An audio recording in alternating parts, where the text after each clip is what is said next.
এক ব্যতিক্ৰমী দৃশ্য। দক্ষিণ কামৰূপৰ পলাশবাৰী সমষ্টিৰ অন্তৰ্গত আমতলা সত্ৰত দৌল উৎসৱ উপলক্ষে লাড়ু বনোৱা পৰ্ব।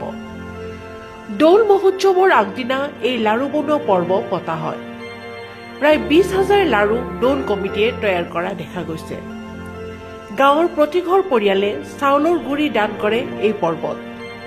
জানিব পৰা মতে দৌলৰ দিনা কলীয়া গোসাঁই কৃষ্ণ প্ৰভু আৰু মহাপ্ৰভু দৌল গোবিন্দৰ শ্ৰীচৰণত প্ৰথমতে অৰ্পণ কৰা হয় আৰু শেষত ভক্তৰ মাজত বিতৰণ কৰা হয়।